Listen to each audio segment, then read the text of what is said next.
Assalamualaikum warahmatullahi wabarakatuh. Saya Ismi Eda Rahmi. Saya akan menjelaskan sistem manajemen basis data.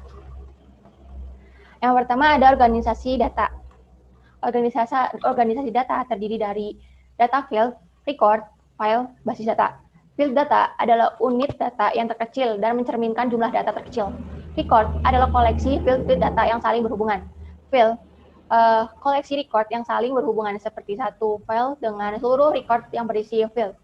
Basis data, kumpulan data yang dibawa kendali perangkat lunak manajemen basis data. Di gambar tersebut terdapat record atau baris yang terdapat dalam tabel dan field atau kolom yang terdapat dalam tabel. Nah, selanjutnya ada spreadsheet sebagai basis data sederhana. Nah, tabel yang berisi baris-baris dan kolom tersebut disebut spreadsheet. Kolom dalam spreadsheet mencerminkan field data. Nah, ini field data. Dan sedangkan judul kolom berisi nama field data. Nama field datanya uraian dan kode. Dan baris-baris dalam tabel berisi nilai-nilai field. Berarti ini nilai-nilainya. Nah, pertama ada flat files. Suatu tabel yang tidak memiliki kolom-kolom yang berulang. Pada tabel huruf-huruf pada kode mata kuliah yang menunjukkan bidang akademis telah dipisahkan dan ditempatkan pada suatu kolom terpisah. Nah, mata kuliah untuk bidang akademis disajikan dalam kolom dan baris yang sama. Kolom-kolom untuk kode mata kuliah dan uraiannya mengalami pengulangan. Oleh karena itu, tabel 6.2 bukan namanya flat file. Alasan dari sebuah tabel harus menjadi flat files, yaitu komputer membaca field data dari suatu record secara berurutan. Nah, lalu ada flat file memungkinkan struktur basis data rasional untuk dinormalisasi. Lalu ada field kunci. Pada tabel 6.3 menunjukkan nilai-nilai dalam tabel buku dan menggambarkan konsep dari suatu kunci. Nih. Nah, field tunggal kadang merupakan kunci untuk sebuah tabel. Di dalam field ini terdapat kuncinya. Nah, kunci di dalam satu tabel adalah satu field yang berisi satu nilai yang secara unik mengidentifikasi masing-masing record dan di dalam tabel. Kandidat kunci adalah sebuah field yang secara unik mengidentifikasi masing-masing baris tabel namun tidak dipilih untuk menjadi kunci. Lalu ada tabel-tabel yang berhubungan. Seperti tabel mata kuliah di halaman 159 dan proyek halaman 162. Jika mengetahui proyek-proyek yang disyaratkan untuk mata kuliah berjudul literasi sistem informasi harus menemukan nilai yang cocok di field data yang dimiliki bersama oleh kedua tabel.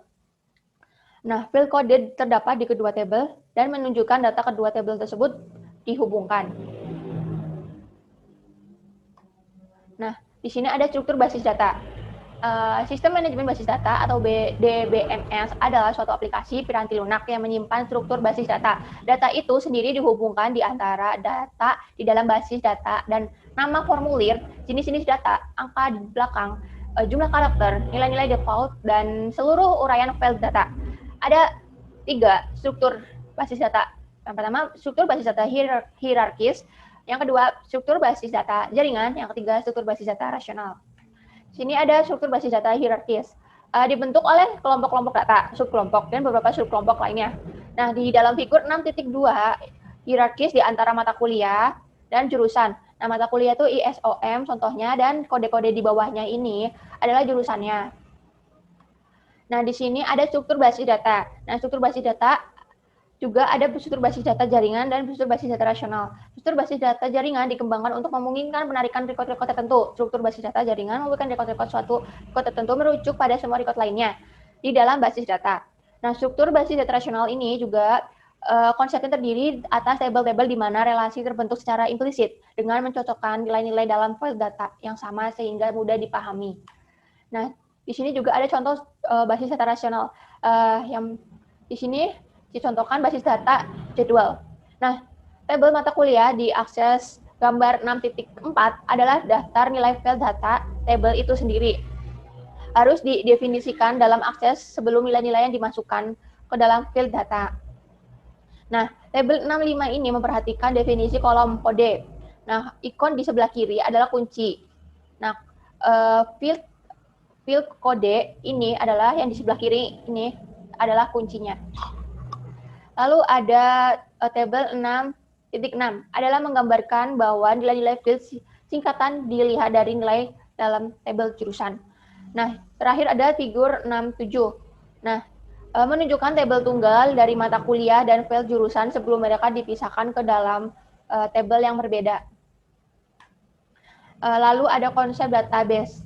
Integrasi logis dari record di beberapa lokasi fisik disebut konsep database.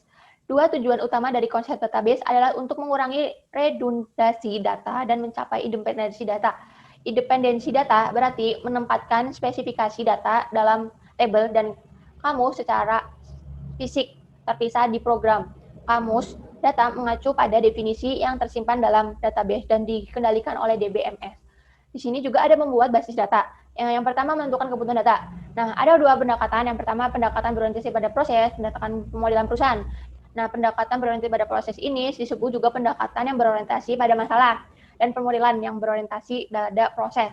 Tetapi sebelumnya harus menentukan masalahnya, lalu pemecahannya, lalu menjabarkannya ke dalam informasi yang dibutuhkan untuk keputusan, lalu selanjutnya menentukan pemrosesan, lalu menunjukkan spesifikasi data, kebutuhan data. Lalu ada pendekatan permodelan perusahaan. Terdapat kekuatan bahwa ia mengambil sumber daya kekayaan dari sumber daya perusahaan. Lalu ada teknik-teknik pemodelan data. Nah, pemodelan kebutuhan data perusahaan didukung oleh teknik-teknik yang menguraikan data. Bagaimana data diagregatkan ke dalam tabel dan bagaimana tabel dihubungkan satu sama lain.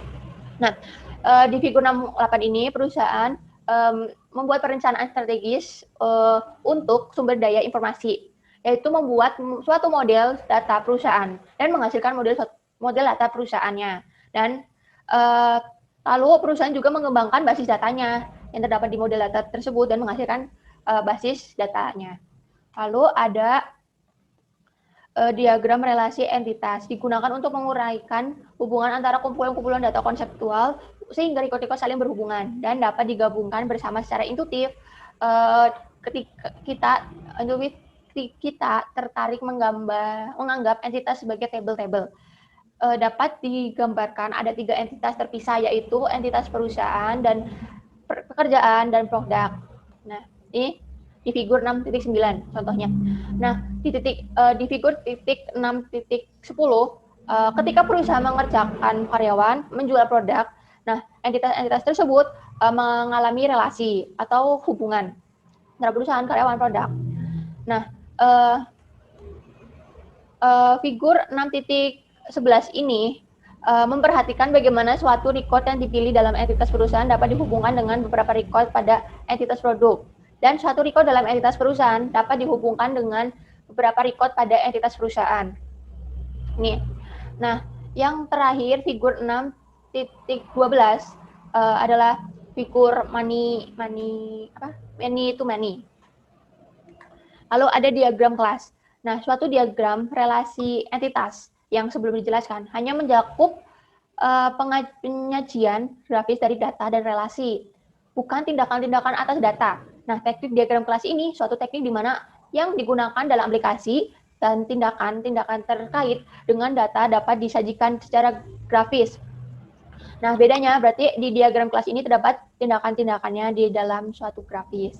Nah, diagram kelas ini terdiri dari kelas-kelas yang memiliki nama field di dalam kelas dan tindakan yang dilakukan atas kelas. Nah, diagram kelas pada gambar 6.13 menggambarkan ER di diagram yang lengkap. Nah, di sini kan terdapat tindakan-tindakannya seperti menambah proyek, menghapus proyek, seperti menambah karyawan, menghapus karyawan, dan lain-lain. Nah, yang selanjutnya ada menggunakan basis data. Nah, menggunakan basis data ini ada terdapat 2 metode. Yang pertama metode formulir, laporan, dan query.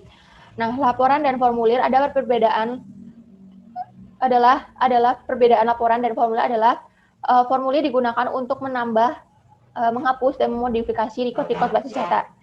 Nah, di sini juga terdapat ada navigasi, akurasi, dan penyaringan, konsistensi, dan subformulir di dalam laporan dan formulir ini.